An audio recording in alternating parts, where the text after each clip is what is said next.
Pagi itu, udara di Kecamatan Medan Tembung terasa berat dan lembab, khas kota Medan yang tak pernah benar-benar tidur.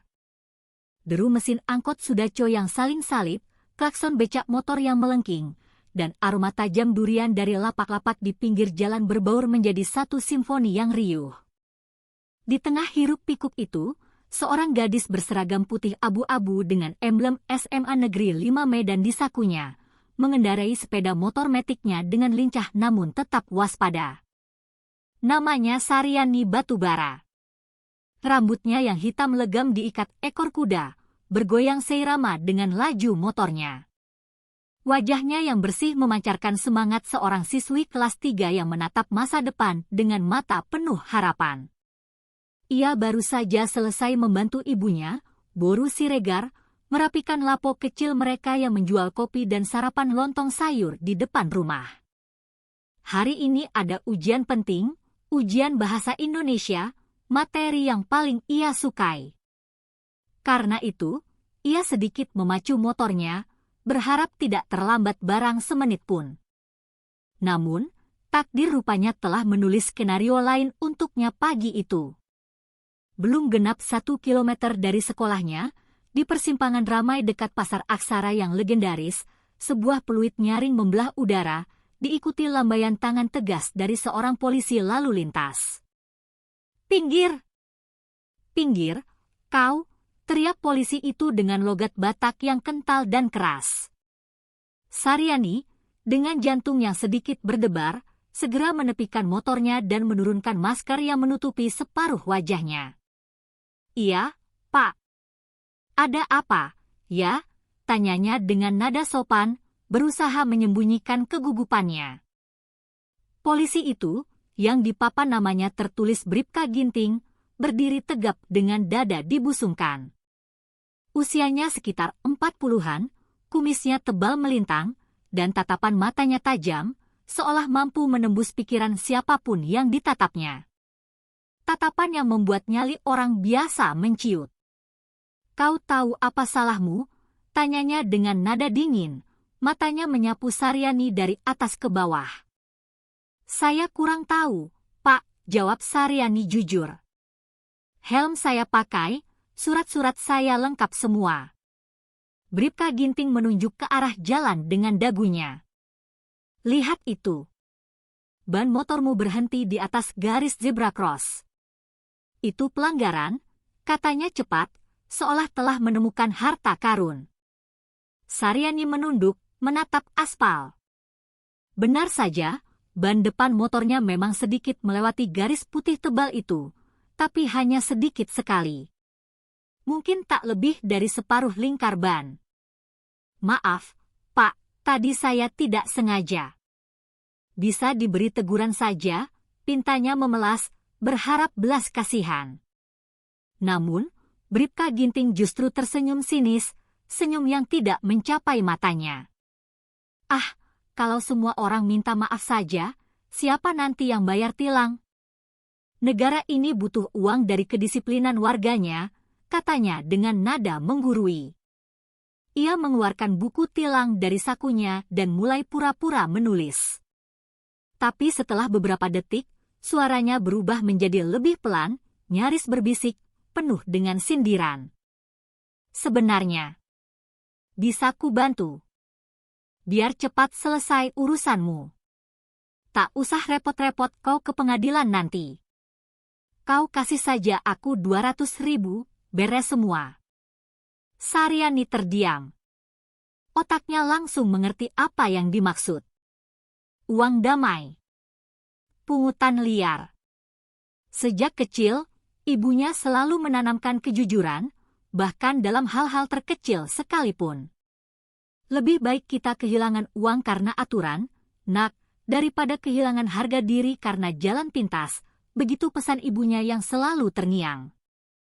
Ia mengangkat wajahnya, menatap lurus ke mata polisi itu dengan sorot yang tak lagi takut. "Maaf, Pak. Saya tidak mau bayar seperti itu. Saya siap ditilang secara resmi saja," jawabnya tegas. Raut wajah Bribka Ginting langsung berubah. Senyum sinisnya lenyap, digantikan oleh kekesalan yang kentara. "Oh, jadi kau mau melawan aku?" Nada suaranya meninggi. "Bukan, Pak. Saya hanya ingin mengikuti aturan yang berlaku," sahut Saryani, suaranya sedikit bergetar tapi tetap kokoh. Wajah Ginting memerah padam. Ia merasa harga dirinya sebagai aparat telah diinjak-injak oleh seorang anak SMA di pinggir jalan yang ramai.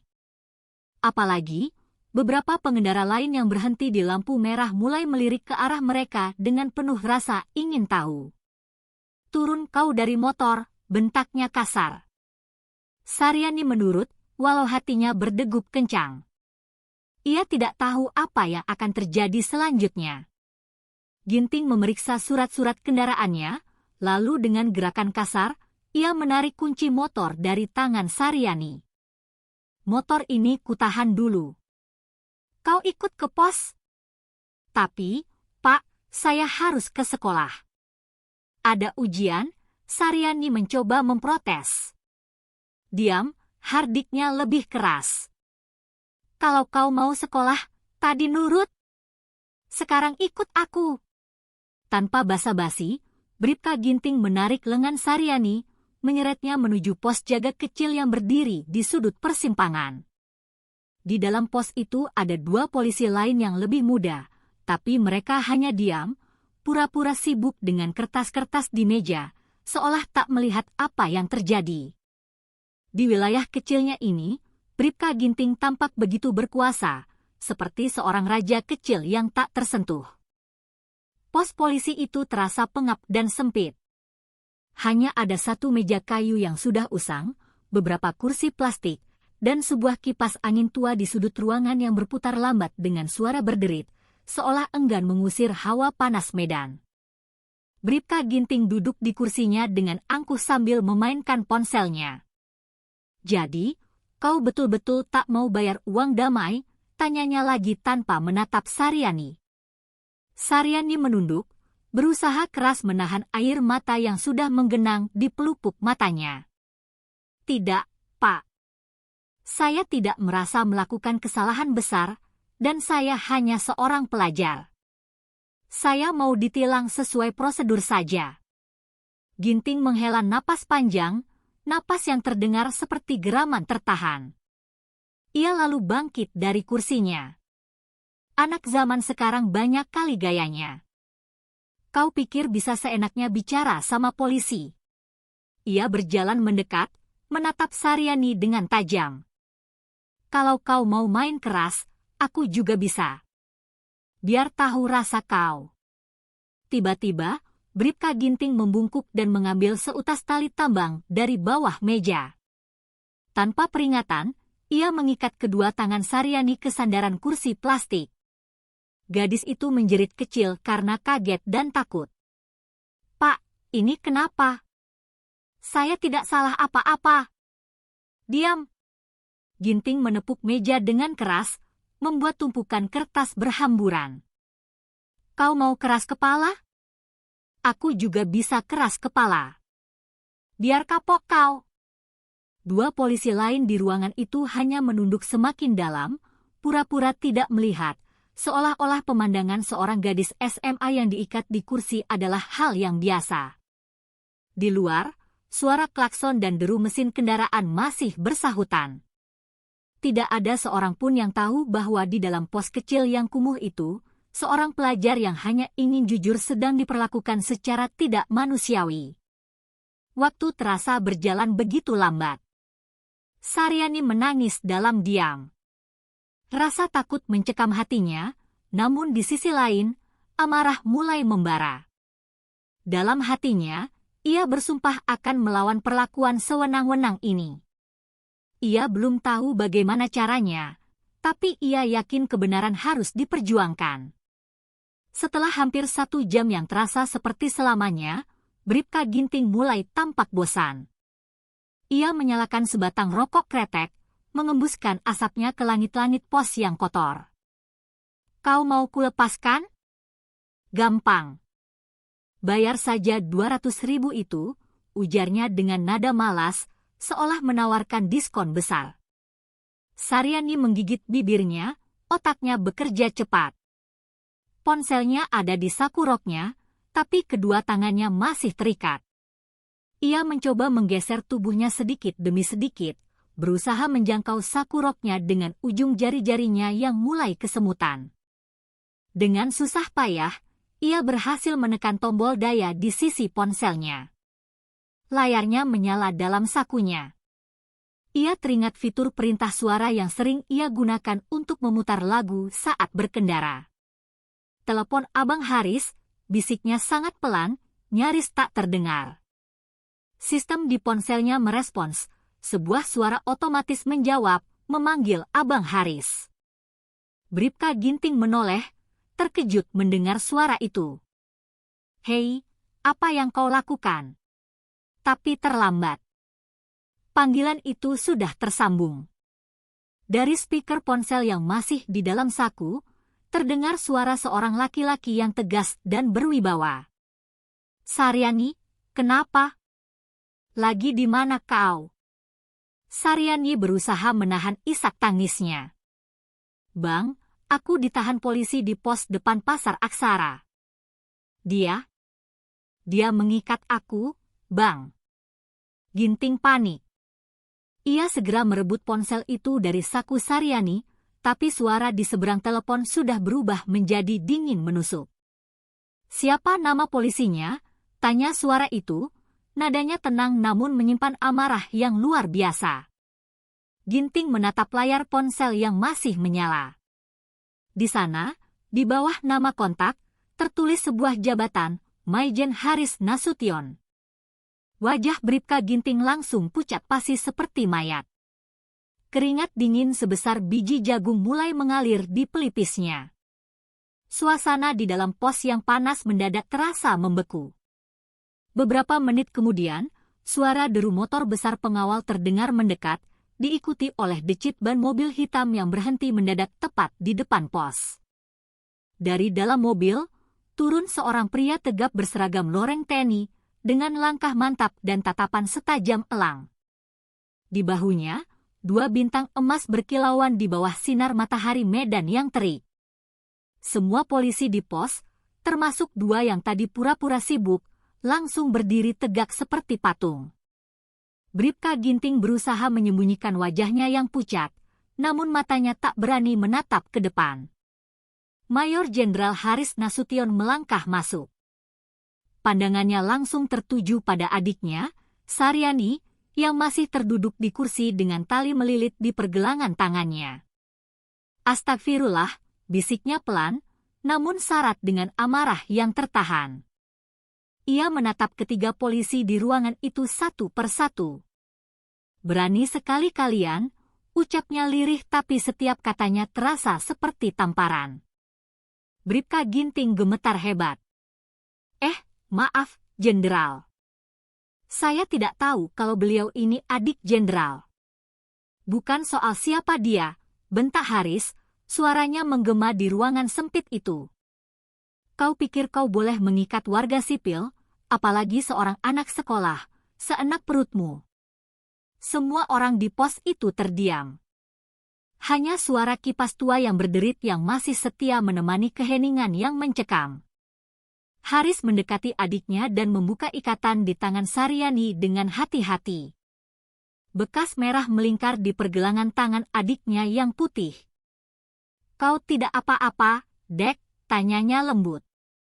Saryani menggeleng sambil menahan air mata yang akhirnya tumpah. "Aku tidak apa-apa, Bang. Cuma takut." Haris berdiri dan menatap Ginting dengan tatapan yang bisa membekukan lahar. "Kau sudah mencoreng nama baik institusi ini, dan aku pastikan kau akan mempertanggungjawabkan perbuatanmu." Bribka Ginting mencoba membuka mulut untuk bicara, tapi lidahnya terasa keluh. 2 polisi lainnya hanya bisa menunduk dalam-dalam, berharap bisa menghilang dari muka bumi saat itu juga. Beberapa menit kemudian, mobil dinas Jenderal Haris membawa Saryani pergi dari pos itu, meninggalkan Bribka Ginting dan rekan-rekannya dalam kebisuan yang penuh ketakutan. Orang-orang di sekitar pasar yang sempat melihat kejadian itu hanya bisa berbisik-bisik, tidak tahu persis apa yang terjadi. Tapi satu hal yang pasti, hari itu di sebuah pos kecil di Medan Tembung, sebuah ketidakadilan kecil yang dilakukan seorang oknum telah terbongkar. Namun, kisah ini belum berakhir.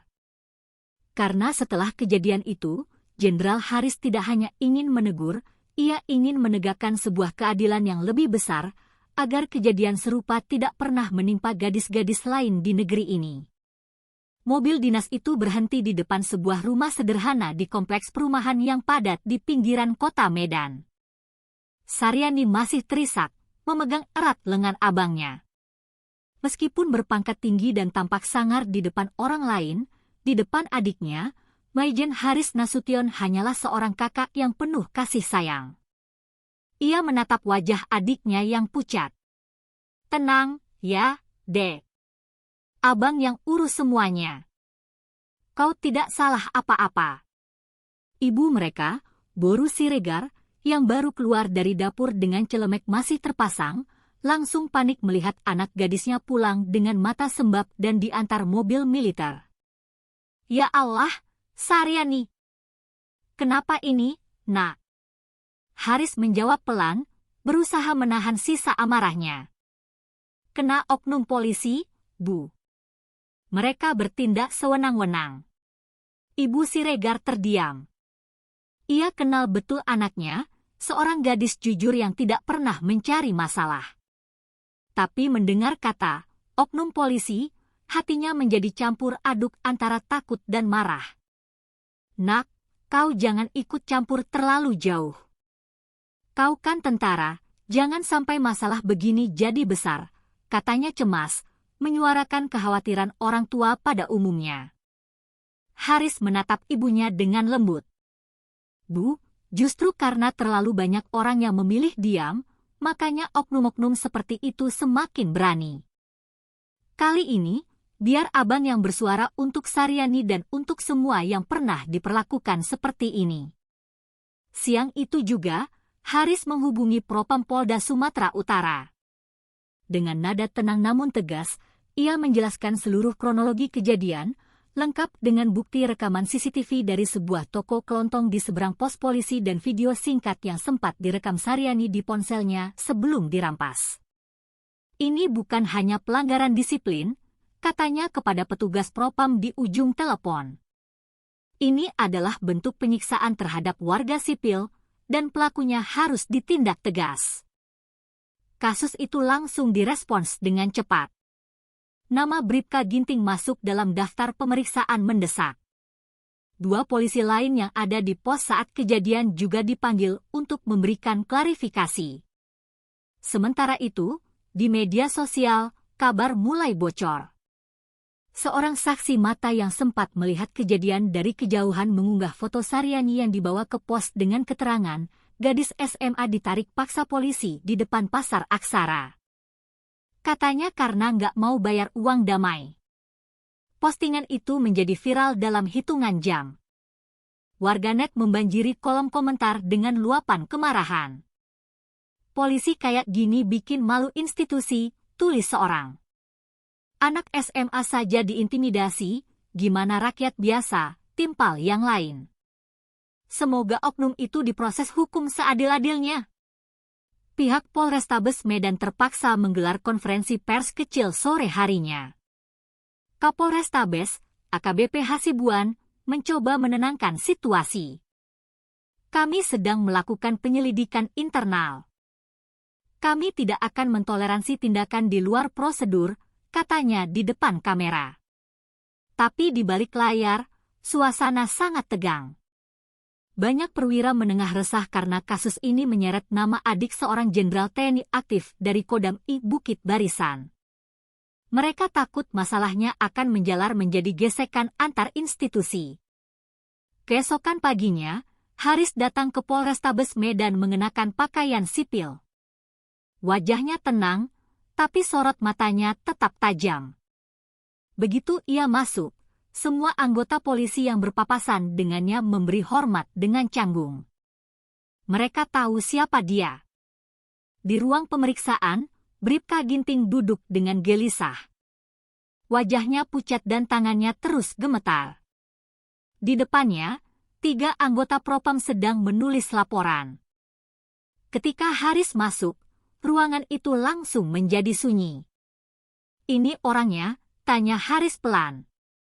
Salah satu anggota propam mengangguk. "Benar, Jenderal. Kami sudah mengambil keterangan awal." Haris melangkah mendekat, berdiri di depan Ginting.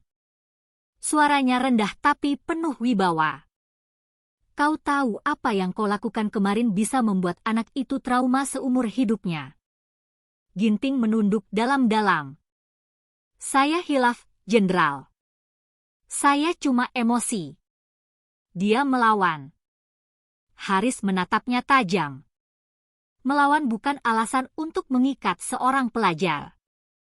"Kau tahu itu pelanggaran HAM, kan?" Ginting tidak menjawab. Matanya mulai berkaca-kaca, antara takut dan malu yang teramat sangat. Haris menghela napas panjang. "Kalau kau mau minta maaf, bukan kepadaku. Kau minta maaf kepada korban, dan kepada publik yang sudah kau kecewakan."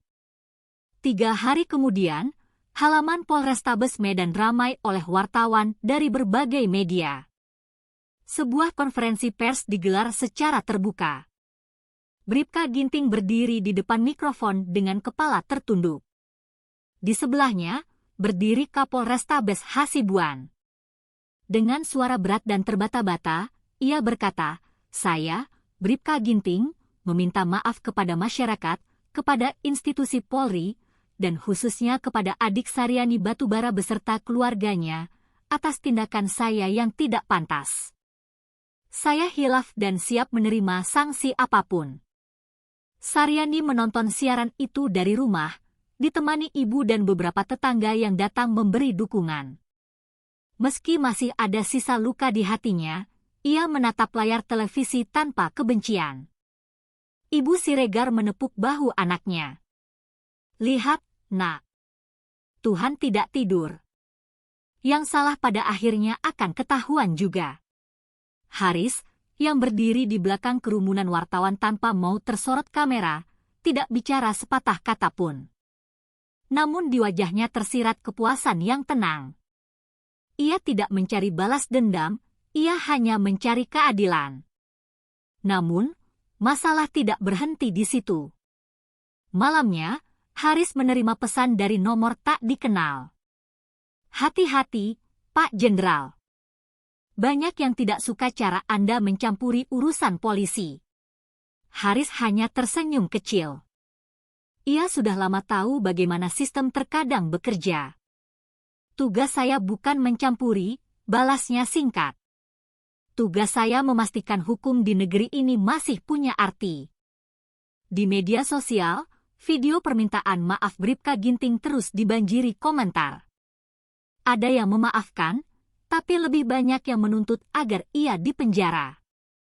Beberapa aktivis HAM mulai turun tangan, mendesak agar kasus ini tidak berhenti pada sanksi disiplin, tapi dilanjutkan ke proses pidana. Tekanan dari dalam institusi pun mulai terasa. Kapolrestabes Hasibuan gelisah. Ia menerima telepon dari seorang pejabat tinggi di Polda yang memintanya untuk meredam situasi. "Jangan sampai publik tahu terlalu banyak," kata suara di seberang. "Cukup sanksi internal saja." Tapi Hasibuan tahu, semua sudah terlambat. Publik sudah terlanjur tahu dan nama baik institusi sudah tercoreng. "Kalau kita sembunyikan, malah akan semakin parah, Pak," jawabnya tegas. "Lebih baik kita buka semuanya secara transparan." Sementara itu, Bribka Ginting, yang kini telah diskors, duduk termenung di rumah sederhananya. Istrinya menangis sesenggukan karena suaminya kini menjadi bahan berita nasional. "Kenapa harus begitu kau, Bang?" katanya lirih. Ginting hanya bisa menutup wajah dengan kedua tangannya. "Aku pikir cuma cari uang cepat seperti biasa. Aku tidak tahu akan jadi sejauh ini." Beberapa hari berlalu, Saryani mulai kembali ke sekolah. Banyak teman menatapnya dengan kekaguman. Ada yang berbisik, ada yang bertanya langsung. "Sari, kau nggak takut melawan polisi waktu itu?" tanya seorang temannya. Saryani tersenyum kecil. "Takut. Tapi kalau kita diam, mereka akan semakin berani." Guru-gurunya pun memberinya semangat.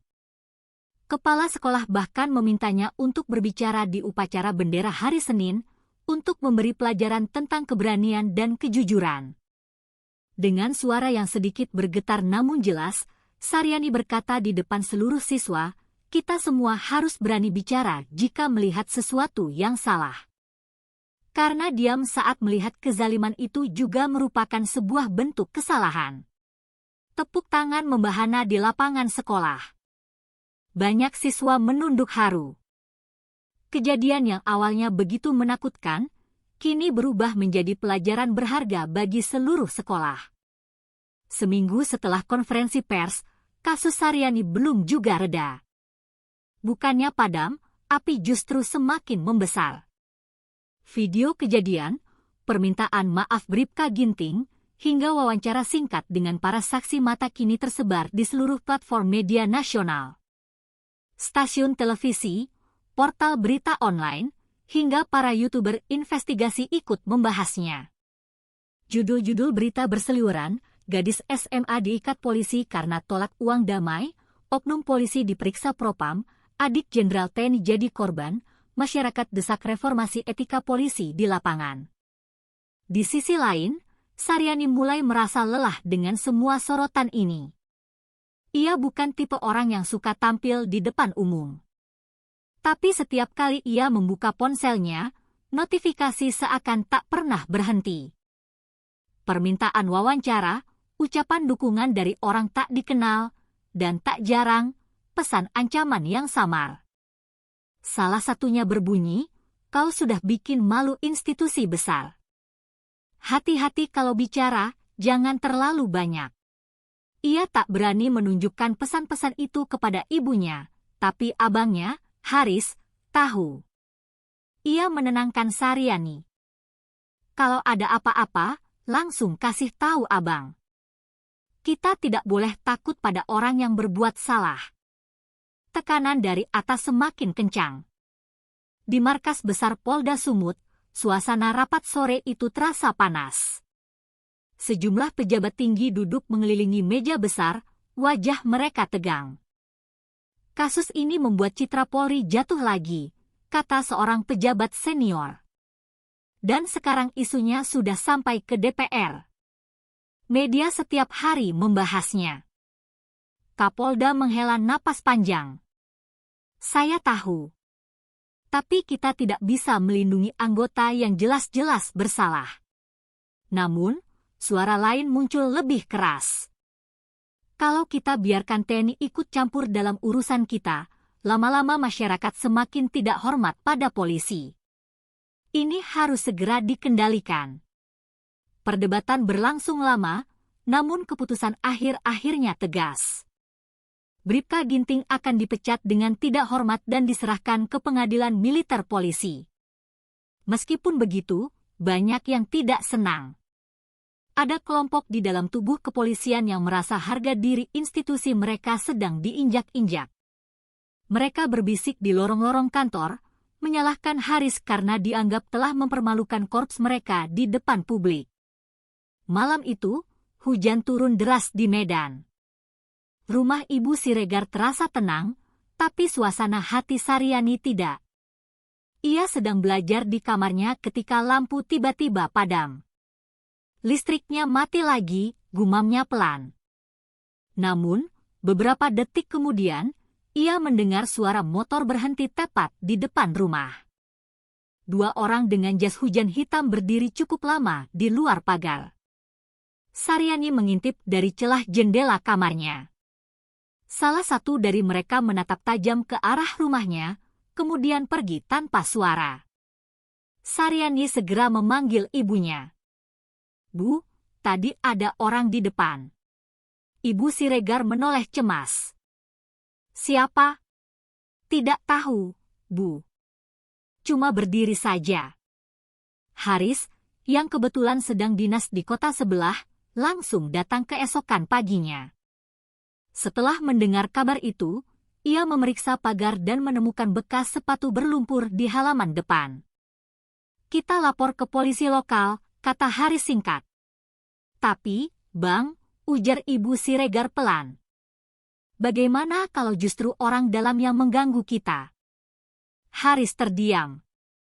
Ia tahu kemungkinan itu ada, tapi ia tak mau menunjukkan ketakutan di depan ibu dan adiknya. Kalau niat mereka hanya untuk menakut-nakuti, itu berarti mereka tahu kita berada di jalan yang benar, jawabnya tegas. Sementara itu, kasus Saryani memunculkan gelombang baru di masyarakat. Di berbagai kota, muncul gerakan-gerakan kecil bertajuk Berani Jujur yang dipelopori oleh para pelajar, mahasiswa, dan aktivis muda. Mereka membuat mural di dinding-dinding kampus dengan tulisan, "Hukum bukan alat kekuasaan." Bahkan sebuah LSM hukum ternama mengundang Saryani untuk berbicara di sebuah forum nasional. Tapi Saryani menolak dengan halus. "Aku hanya mau sekolah seperti biasa," katanya saat ditelepon. Pemimpin LSM itu tersenyum. "Justru karena kau tidak haus perhatian, orang-orang percaya padamu. Sikapmu itulah yang paling penting." Suatu sore, Haris menerima undangan dari Kapolda Sumatera Utara untuk bertemu secara pribadi. Mereka bertemu di sebuah ruang kerja sederhana, tanpa kamera, tanpa media. Kapolda, seorang pria paruh baya dengan raut wajah serius, memulai pembicaraan dengan nada hati-hati. "Pak Jenderal, saya tahu kasus ini sangat sensitif. Tapi izinkan saya bicara terus terang. Saya pribadi juga malu dengan kelakuan anak buah saya." Haris menatapnya lekat. "Saya datang bukan untuk mencari permusuhan. Saya hanya ingin hukum ditegakkan tanpa memandang seragam." Kapolda mengangguk pelan. "Saya hargai itu. Kami akan pastikan Ginting diproses secara terbuka. Tapi tolong bantu kendalikan media. Kami ingin proses penyidikan berjalan dengan tenang." Haris mengerti. Ia tidak ingin kasus ini berubah menjadi ajang adu gengsi antara TNI dan Polri. Yang ia inginkan hanyalah sebuah pesan sederhana, keadilan bisa ditegakkan tanpa kekerasan. Sebelum Haris pergi, Kapolda sempat berkata lirih, "Terkadang, kita memang butuh orang dari luar untuk mengingatkan bahwa kita sedang lupa arah." 2 minggu kemudian, sidang etik digelar di Aula Besar Polrestabes. Saryani hadir sebagai saksi, ditemani oleh seorang pengacara dan perwakilan dari Propam. Ruang sidang menjadi hening ketika ia mulai bicara. "Saya hanya ingin bilang, saya tidak benci polisi. Tapi saya kecewa, karena orang yang seharusnya melindungi justru menakut-nakuti." Beberapa anggota sidang terlihat menunduk. Kata-kata Saryani sederhana, tapi menghujam. Ketika gilirannya tiba, Bribka Ginting berdiri di depan meja hijau. Wajahnya letih, suaranya lirih. "Saya salah. Saya sudah terbiasa melihat uang damai sebagai hal yang biasa, tapi ternyata kebiasaan itu yang menghancurkan saya sendiri." Putusan dibacakan sore itu. Pemecatan tidak dengan hormat, PTDH, dan kasusnya akan dilanjutkan ke ranah pidana karena melakukan kekerasan terhadap warga sipil. Saryani tidak bersorak, tidak juga tersenyum. Ia hanya menunduk pelan, merasa lega, tapi juga sedikit iba. Ia tahu, di balik seragam itu, Ginting hanyalah manusia biasa yang salah jalan. Kisah Saryani kemudian menjadi simbol. Tokoh-tokoh politik mulai menggunakan kasus ini dalam pidato mereka. Kalau anak seorang jenderal saja bisa diperlakukan seperti itu, bayangkan bagaimana nasib rakyat biasa, kata seorang anggota DPR dalam sebuah sidang. Namun, Haris tidak menyukai cara itu. ia menolak semua permintaan wawancara dari wartawan politik. "Ini bukan alat politik," katanya singkat kepada seorang reporter. "Ini tentang kemanusiaan yang disakiti oleh sistem yang mulai membusuk." Tapi tak semua setuju. Di dunia maya, mulai muncul akun-akun anonim yang menyebar gosip bahwa Haris sengaja memanfaatkan kasus ini untuk mencari popularitas atau pangkat. Sebagian berita clickbait bahkan menulis, jenderal muda gunakan kasus adiknya untuk popularitas. Haris hanya tertawa kecil saat membacanya. Kalau memperjuangkan keadilan disebut ambisi, berarti negeri ini memang sedang sakit, katanya pada Saryani. Hari-hari Saryani kembali sibuk. Ia tetap bersekolah, tapi kadang masih didatangi wartawan. Ia belajar untuk tidak takut. Namun, malam-malamnya masih sering dihantui mimpi buruk tentang hari itu di pos polisi. Ia sering terbangun dengan keringat dingin, mendengar suara bentakan, diam, bergema di kepalanya. Ibunya selalu datang memeluknya, membacakan doa sebelum ia kembali tidur. Trauma itu tidak hilang dengan cepat, "Nak. Tapi kau kuat," kata Ibu Siregar lembut. Suatu malam, setelah lama diam, Saryani berkata pada ibunya, "Bu, aku mau menulis tentang pengalaman ini. Bukan untuk jadi terkenal, tapi biar orang-orang tahu, tidak semua yang berseragam itu jahat. Tapi juga, tidak semua yang berseragam itu benar." Ibunya tersenyum bangga. "Tulislah, Nak. Terkadang, pena itu lebih tajam daripada pedang." Musim hujan belum juga berakhir di Medan. Jalanan licin, udara lembab, dan langit hampir setiap sore tertutup awan kelabu. Namun di rumah kecil keluarga Batubara, suasana justru terasa hangat. Sudah hampir 3 bulan sejak sidang terakhir kasus Bribka Ginting. Meski luka batin masih sesekali terasa, kehidupan keluarga itu perlahan kembali normal. Saryani kini duduk di bangku kelas 3 SMA, bersiap menghadapi ujian akhir nasional. Di meja belajarnya, terpajang sebuah foto, dirinya bersama Haris dan sang ibu, diambil saat mereka menghadiri upacara Hari Pahlawan di Lapangan Merdeka. Wajah Saryani di foto itu tersenyum cerah, berbeda jauh dari gadis ketakutan yang dulu diikat di pos polisi kecil itu. Tapi ketenangan itu tidak berlangsung lama. Suatu sore, ketika Ibu Siregar sedang menutup lapo kopinya, 2 orang pria tak dikenal datang. Mereka berpakaian rapi, namun tatapan mereka dingin dan mengintimidasi. "Ibu, kami hanya mau bicara sebentar," kata salah satunya. "Bicara soal apa?" tanya Ibu Siregar hati-hati. "Soal anak ibu, Saryani. Katanya dia sering diwawancarai media, menjelek-jelekkan nama kepolisian. Kami hanya mau mengingatkan, kalau terus begitu, bisa berakibat buruk." Nada bicara mereka terdengar seperti ancaman yang dibungkus dengan kalimat halus. Ibu Siregar menelan ludah, namun ia menatap mereka dengan tenang. "Anak saya hanya bicara tentang kebenaran, bukan menjelek-jelekkan siapapun." Pria itu tersenyum tipis. Kebenaran juga bisa berbahaya kalau salah orang yang mendengarnya. Mereka pergi begitu saja, meninggalkan rasa was-was yang pekat di udara. Malamnya, Ibu Siregar menceritakan semuanya kepada Haris. Wajah Haris langsung menegang. "Mulai sekarang, jangan buka pintu untuk orang yang tidak dikenal. Saya akan kirim beberapa rekan untuk berjaga di sekitar sini." Beberapa hari kemudian, Haris menerima laporan dari seorang rekannya di intelijen militer. Ternyata, ancaman itu berasal dari sekelompok oknum internal yang merasa dirugikan oleh pemberitaan kasus Ginting. Mereka khawatir jika kasus ini terus bergulir, banyak penyimpangan serupa yang mereka lakukan akan ikut terbongkar. "Kasus adikmu ini membuka rantai panjang pungutan liar di lapangan," jelas rekannya. "Mereka takut efek dominonya semakin besar." Haris kini tahu, Masalah ini bukan lagi soal satu orang polisi, tapi soal budaya diam dan pembiaran yang sudah lama mengakar. Sabtu malam, Saryani sedang di kamarnya mengerjakan tugas ketika tiba-tiba terdengar suara kaca pecah dari arah belakang rumah.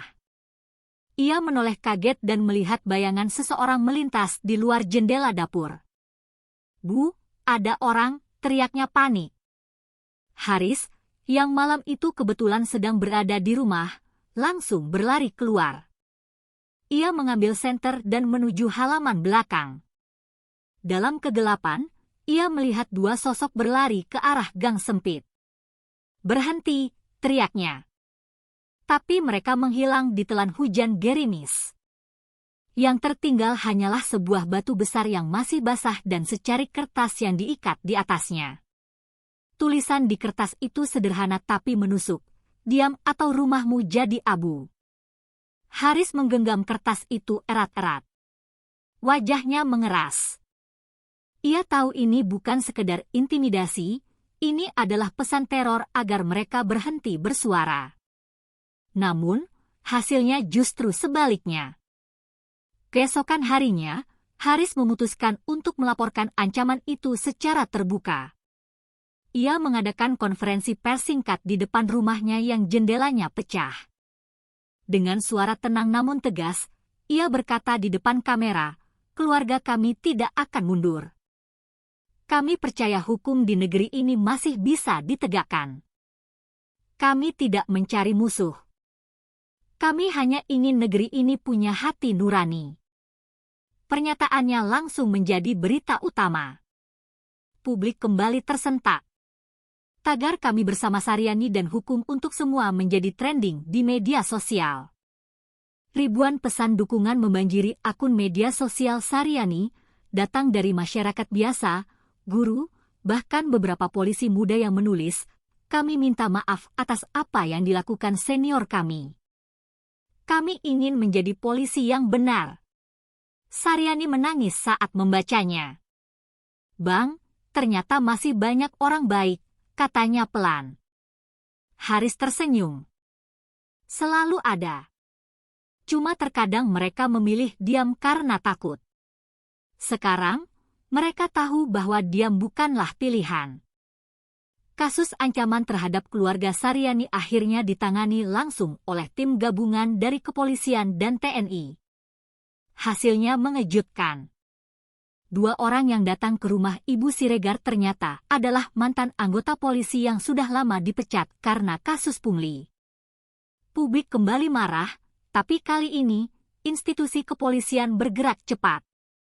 Kapolri mengumumkan secara terbuka program pembersihan internal di jajaran bawah. Banyak petugas di jalanan diperiksa, pos-pos razia diperketat, dan sistem tilang elektronik diperluas agar tidak ada lagi ruang untuk pungutan liar. Di sekolah-sekolah, para guru mulai menggunakan kisah Saryani sebagai contoh dalam pelajaran PPKN. Keberanian untuk bicara jujur itu adalah bentuk cinta tanah air, kata salah satu guru di SMA 5 Medan. Dan di papan pengumuman sekolah, terpajang kutipan dari tulisan Saryani, "Keadilan bukanlah hadiah, tapi hasil dari sebuah keberanian."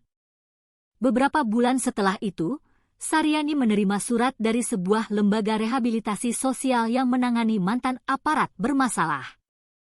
Surat itu berisi permintaan dari Bribka Ginting yang ingin bertemu. Awalnya Saryani ragu, tapi akhirnya ia setuju.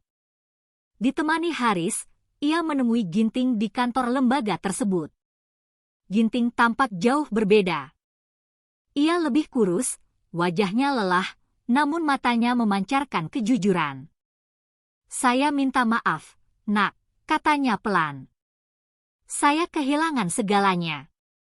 Tapi yang paling berat bukan kehilangan pangkat, melainkan rasa malu di depan anak-anak saya."